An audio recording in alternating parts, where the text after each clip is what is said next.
nagbabalik na naman ang inyong vlogger's friend Petrolian for today's video. It's January 2, 2024. Yay! So, ayun na nga, nag-move forward na ang visa bulletin. And guys, congratulations sa mga pasok ang kanilang priority date this January. Yes! Kami naman sila, 2 months na lang, and yung priority date ko naman mag-current, hopefully, mag-current tayo ng priority date ko, which is October. Ayun, so yung mga may priority date na August 1, 2022. Ayun, so ngayon, for sure, busy-busy sila sa pag-book ng kanilang interview date. So, kamusta na ba ang pag-book ng interview date? T-Rex. Sumakay daw siya ng T-Rex. And yun, waiting na mga mag-ready ang kanilang NBC. Tapos, sa NBC stage. So, saan ako may markaw ako. Tapos, get akong Dax. Get ka ng Dax. Yes.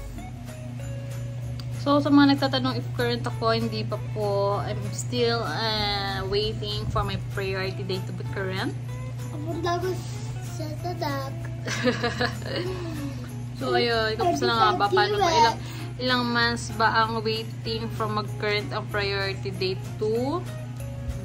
Tawag doon, NBC ready? O yung mag-ready yung visa? So, sana ano na lang. Sana meron ulit expedite na mangyari. Expedite ng tawag doon, mag-ready na for interview. So, ayun, yun pa. Medyo may iba kasi medyo parang 3 months pang inaantay before na mag-ready ang kanilang visa interview. Hanggang pwede sila mag-interview. So, yun. Congratulations! Yes! So, while waiting, paano nyo ba sinelebrate ang inyong New Year, guys? So, kami, ayun, for celebrate namin as a family here in our house. Kaming 4 lang. Di ba, Ping?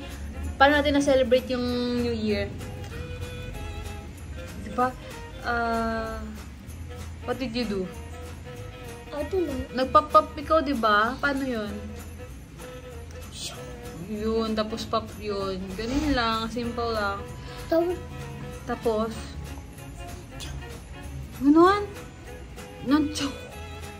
Konti lang fireworks. Parang different, hindi na siya katulad before na, ang daming fireworks, no? Ngayon, konti na lang yung fireworks. More on, ano na lang, mga pampaingay. Mga torotot. And then, Rotot.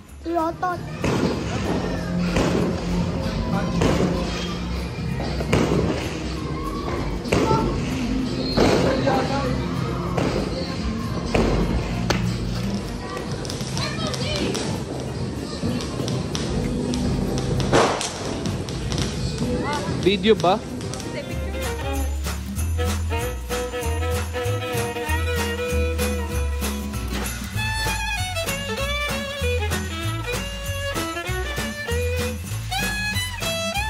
ice. Wala ka!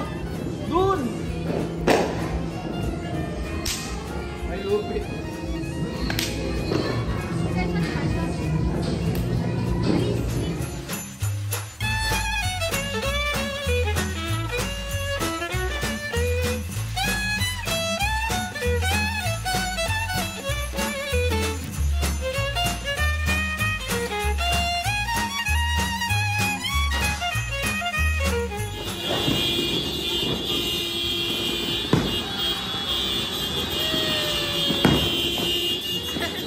Lang to. Ikaw lang.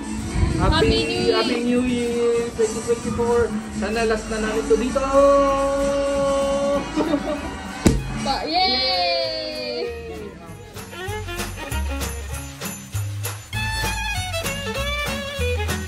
Then yesterday, January 1. Yes, saan tayo galing yesterday? Punta tayo sa Fiesta Mall sa Cubao. Anong play ni Lupi doon? Fiesta Mall, Fiesta Carnival. Fiesta Carnival pala. Ano play ni Lupi doon? Saan ka ride? T-Rex? Sa T-Rex, and then yun, mga ganun-ganun.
Ayun pa pala, additional pa, once na nag-current yung priority date, yun, time na for the medical. And isa pa yun sa mga piniprepare namin na sana walang problema na makita. So, you know what, yung isa sa mga preparations ko sa medical stage is nagpapa-x-ray ako. Just to make sure na wala talagang tama yung lungs ko. Kasi diba, yung sa mga Lefora or any Telegram, ganyan, ng mga stage, minsan dun sila nade-delay dahil nga sa merong findings sa x-ray nila. So, ayun, isa sa mga preparations ko, nagpapa-x-ray ako. Parang last x-ray ko was November last year. Tama ba? Ay, hindi. Basta ganun, last year nagpa-x-ray ako kasi akala ko nga current, magtuloy-tuloy yung current na visa bulletin. Then, nung medyo inubo-ubo ako kasi diba, uso ngayon ng flu. So, parang nilagnat ako mga 2 weeks ago. And saka, inuubo, sinisipon, ganyan. So, sa takot ko na baka pneumonia na nga. Yung walking pneumonia, ganyan. So, nagpa-x-ray ako. And luckily naman, clear naman yung lungs ko. Yun, isa sa mga pinag-pray ko na sana when the time comes na current na yung priority date namin is lahat kaming family, the 4 of us is clear ang aming mga lungs para wala nang delay. So, yun lang. Update tayo once na nag-current ang aking priority date. Kasi, yun lang. Okay, oh. You're done with your breakfast? No. So, ayun, update tayo once na nag-current ang aking priority date. And kung may update na sa next visa bulletin. So, yun lang guys. Today is January 2. So, how many days na lang? Mga 10 more days bago lumabas naman yung visa bulletin for the month of February, and sana mag-move forward pa siya at masama na yung priority date namin. So, yun lang. Bye!